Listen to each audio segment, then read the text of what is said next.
Long Island, New York. A stretch of sand that looks peaceful by day, yet hides one of the darkest secrets in American true crime history. 11 victims, more than a decade of fear, and a killer who blended so seamlessly into suburban life that neighbors never saw him coming. This is not just a story of gruesome murders. It's about a community haunted by unanswered questions, families left in limbo, and a trail of evidence that took over 13 years to unravel. It all began with one missing woman, Shannan Gilbert, whose desperate 911 call would open the door to a chilling mystery buried beneath the dunes of Gilgo Beach. Welcome to Crime Bite. In this channel, we peel back the layers of those hidden realities, raw evidence, conflicting testimonies, and emotional pleas for help that too often come too late. By looking into these crime bites, you'll see firsthand how broken trust, systemic oversights, and chilling motives can converge into stories that rattle us to the core. If you find this exploration as vital as we do, be sure to like this video, subscribe, and click the notifications button. Together, we can shine a light on the cases that demand attention, ensuring every voice, especially the silenced, finds the audience it deserves. Shannan Gilbert's last frantic phone call crackles through the 911 dispatch tape. "They're trying to kill me." It's May 1st, 2010, a damp pre-dawn on Fire Island's South Rim. Shannan, a 24-year-old escort from Jersey City, bolts from a client's Oak Beach home and vanishes into the scrub that lines Ocean Parkway. Suffolk County officers fan out at sunrise but come up empty. It feels like one more tragic missing person case, until it isn't. 10 miles west, the marshy inlet skirting Gilgo Beach keeps its own secrets, waiting for winter to strip the foliage bare. Later that year, a K-9 officer named Blue, the one who never tires, zigzags through brittle beach grass during a training search for Shannan. He alerts at something wrapped in burlap. Detectives peel back the coarse fabric and freeze. Skeletal remains, female, bound at the wrists. Minutes later, a second body surfaces, then a third, then a fourth. 4 women, all escorts who vanished between 2007 and 2010, positioned within sight of the roaring Atlantic. "We just tripped over a graveyard," one cop mutters. The press dubs them the Gilgo 4. Locals start whispering about a Long Island serial killer. The discovery flips Shannan's case from routine to nightmarish. Was she calling from a killer's grasp or running for her life past his dumping ground? Officers widen the search corridor. Families descend on precinct lobbies clutching missing person flyers now tinged with dread. By Christmas, the beach town's off-season hush feels sinister. Reporters jam police briefings. Parents lock doors that once stayed open. Sitting in a battered sedan at the edge of Gilgo Beach, Detective Lieutenant Kevin Bearer studies tire tracks that weave in and out of the access road.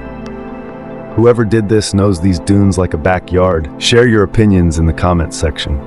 Before any suspect emerges, what tiny clue buried in those 4 crime scenes will later prove impossible to ignore? New Year's Eve, 2010. Rather than champagne, investigators get bone fragments. Searchers push deeper into the bramble and hit a grim lottery. 6 additional sets of remains stretching from Nassau's Tobay Beach eastward to Oak Beach. Victims range from a toddler to an Asian-presenting male, outliers that confound victimology experts. The working tally climbs to 11 bodies, their disappearances spanning nearly 2 decades. Forensic teams stitch together timelines. DNA confirms the toddler is the child of one of the adult female victims. Partial skeletons found miles apart match torsos discarded in Manorville almost a decade earlier. One woman's mutilation suggests a different offender, while the burlap from the Gilgo 4 implies ritual or convenience. The case file morphs into a hydra, maybe one killer with varied methods, maybe several predators using the same remote corridor. Either way, public terror spikes. County politicians promise all hands. Privately, detectives gripe about fractured leadership. Suffolk homicide, Nassau homicide, state police, FBI, each guarding intel. Press leaks flourish. Outrage over law enforcement turf wars overshadows the victims. Meanwhile, Shannan Gilbert's mother, Mari, refuses to sit quietly. She canvasses truck stops, tapes missing posters to lampposts, and corners reporters. "My daughter is not collateral damage." On December 13, 2011, searchers finally locate Shannan's body in marshland beyond Oak Beach.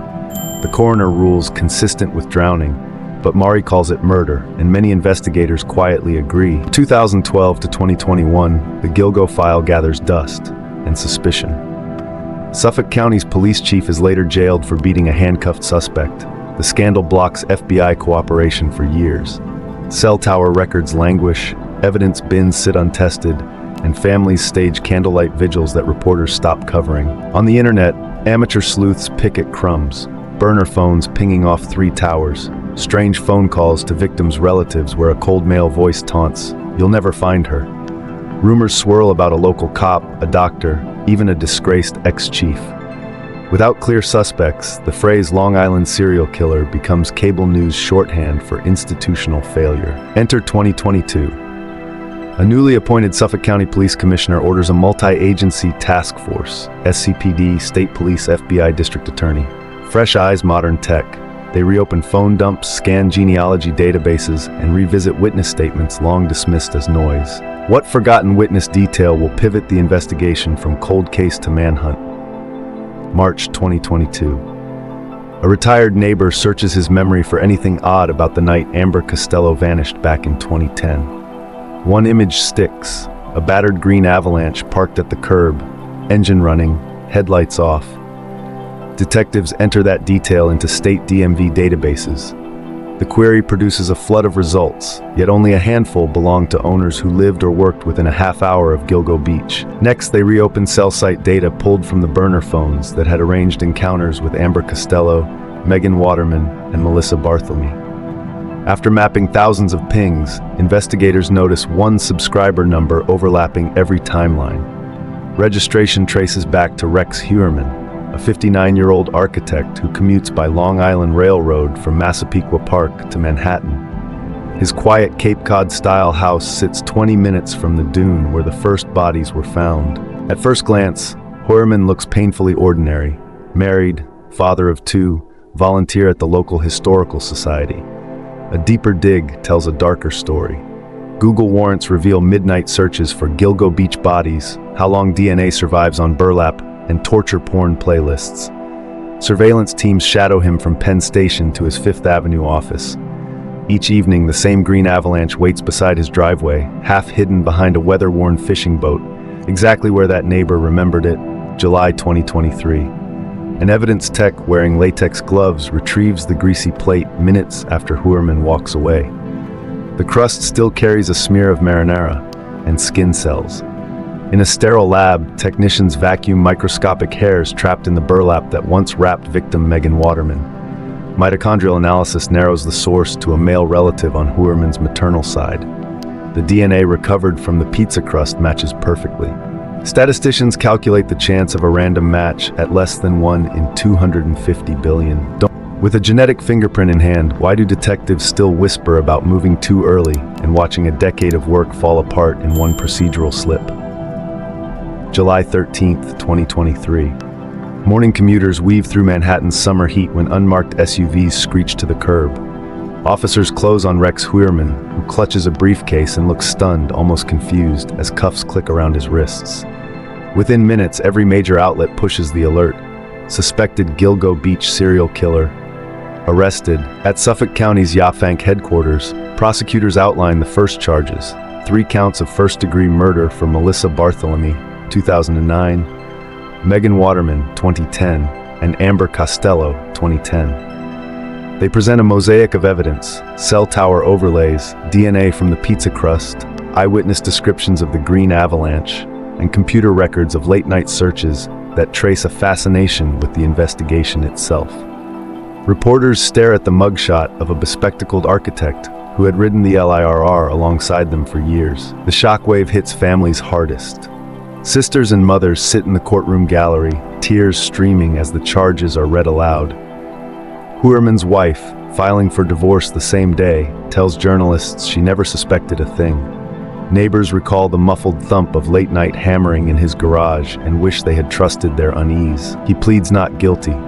His attorney calls the case entirely circumstantial, arguing that DNA on burlap could have been transferred accidentally and that cell site data are prone to error. The judge disagrees, denying bail and labeling Heuermann an extraordinary flight risk. Outside, Mari Gilbert's surviving daughters embrace, sharing a fragile moment of relief that someone is finally answering for the nightmare that began with their sister's frantic 911 call. Every crucial clue predates 2011. Outdated cell records, aging evidence, fading memories. Can prosecutors convince a jury that these fragments still speak with one clear voice? Or will a razor-sharp defense carve doubt into every gap? January 2024. In a hushed Suffolk County grand jury room, prosecutors unveil a single strand of reddish-brown hair found inside the burlap that once shrouded Maureen Brainerd Barnes. Mitochondrial sequencing links it to the maternal line of Rex Heuermann, and the jurors return a true bill in under 30 minutes.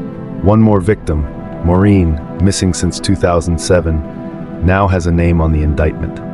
But Assistant DA Michelle Hadley warns reporters, "We're only on the first page of a very long ledger." Spring stirs up the archives. A volunteer group of forensic genealogists, retired engineers, and hobbyists who spend weekends surfing Ge'ed Match asks for permission to run a backlog of unidentified profiles. Among them sits a partial male DNA sample scraped from the fingernail of a torso dumped in Manorville in 2003, the victim's hands severed to hamper ID. When CODIS accepts the upload, alarms ping. The profile aligns with trace hairs vacuumed from insulation in the crawl space beneath Heuermann's basement workbench. Ballistics won't help. There was no gun. But the genealogists narrow the torso to Jessica Taylor, one of the dismembered women whose missing head and hands had left her nameless for years. June 2024 detonates with another press alert. Prosecutors now charge Heuermann not only with Taylor's murder, but also the 1993 stabbing of Sandra Castilla in North Sea, 10 full years earlier than the previously earliest known victim. The public timeline snaps backward like a rubber band. Crime reporters dig through real estate deeds. Heuermann worked out of Queens in the early 90s, moonlighting on construction sites near North Sea. He purchased his Massapequa Park home in 1996, an address that sits within a half-hour drive of nearly every dump site. Prosecutors weave a theory of evolution. The 1993 knife assault suggests raw, impulsive violence. By 2010, the killer employs cable ties, burlap, even cell phone decoys. He learned from each kill, Hadley tells the cameras, refining his disposal methods the way an architect tweaks blueprints. Defense counsel fires back that the DNA chain of custody spans 3 decades, dozens of labs, and countless evidence transfers, ripe for contamination. Social media turns the legal sparring into street merch. Etsy shops hawk serial architect hoodies. TikTok sleuths debate fiber evidence under ring lights. Victim families hold press conferences begging for dignity. "We've waited years for justice. Please don't turn this into a carnival." When a case stretches across 3 technological eras, pre-internet policing, flip phone forensics, and today's genomic wizardry, can jurors trust the science, or does the clock itself plant reasonable doubt? Inside, the atmosphere bristles with procedural warfare. Cell tower records from the late 90s, originally printed on dot matrix paper, are paraded next to sleek 3D animations of modern triangulation. Defense attorney Michael Brown cites case law on daubered admissibility, insisting that 2-cell pings from 2001 cannot pinpoint a phone within a mile, let alone place it in a killer's hands. Prosecutors counter with an FBI radio frequency engineer who demonstrates how overlapping coverage maps, when layered with burner phone billing data, shrink the margin of error to a few hundred yards, exactly where victims were last seen. DNA motions follow. The defense files to suppress every genetic hit older than 15 years, alleging degradation, chain of custody gaps, and prosecutorial overreach. Assistant DA Hadley produces FBI validation studies showing that mitochondrial markers remain stable for centuries. Judge Timothy Mazzei listens impassively and finally rules, the jury will decide weight, not admissibility. He sets a tentative trial date but warns both sides, with this many motions on the docket, delays are not just likely, they're inevitable. Outside the courthouse, the case's emotional blast radius widens. Sex work advocates hold press briefings demanding decriminalization, arguing that stigma forced many victims into off-grid meetings that left no paper trail. Homeowners along Ocean Parkway push for more patrols, worried tourist dollars will crater. Local elementary school teachers quietly adjust lesson plans. Some children refuse beach field trips, convinced the monster still walks the dunes. Journalists obtain Heuermann's jailhouse calls via FOIA. In clipped tones, he gripes about commissary prices, tells relatives to liquidate his vintage gun collection for bail funds, and complains that the jail library lacks architectural magazines. Meanwhile, detectives revisit unsolved cases from Atlantic City to Connecticut, drawing radius maps of every cell ping, toll receipt, and corporate travel voucher linked to Heuermann's past. As vigil candles melt and cable news panels debate strategy, will public pressure push prosecutors to overcharge, risking a tangled trial, or will the scrutiny pry loose even more buried evidence, sealing the case once and for all? Digital forensics reveal Heuermann's pattern. Late-night burner phone activity, overlapping with victim movements, clustered around sex work date locations. Analysts reconstruct 60,000 Google searches, South Shore police scanner, how body decomposes in salt marsh, Long Island escorts 2008, December 2024. Grand jurors indict for the 2000 murder of Valerie Mack, initially an unidentified Jane Doe number 6. Prosecutors disclose fiber matches between Heuermann's old carpet stockpile and carpet scraps found with Mack's torso. The theory now, he used his architectural remodel jobs to dispose of evidence. Dumpsters, job site burn pits, interstate travel for clientele, civil lawsuits loom. Families sue Suffolk County for investigative negligence. Some target online platforms that hosted escort ads, claiming lax screening aided a predator.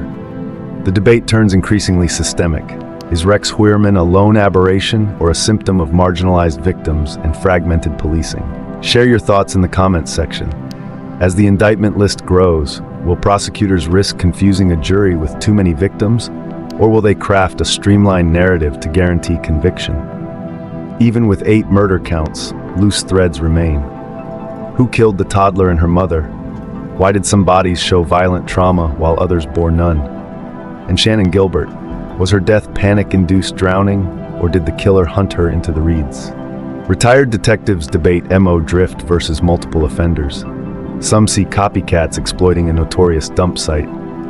Others note gaps in Heuermann's timeline, periods he worked jobs upstate or traveled to South Carolina, where another unsolved torso case mirrors Gilgo staging. Meanwhile, legislators push Shannan's law, mandating faster missing persons alerts for sex workers.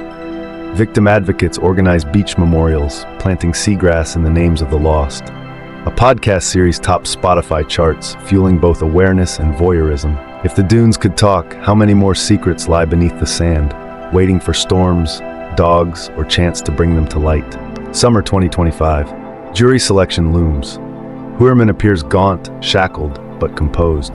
The prosecution's witness list runs 150 plus. DNA experts, digital analysts, surviving escorts who fielded calls from the same burner numbers.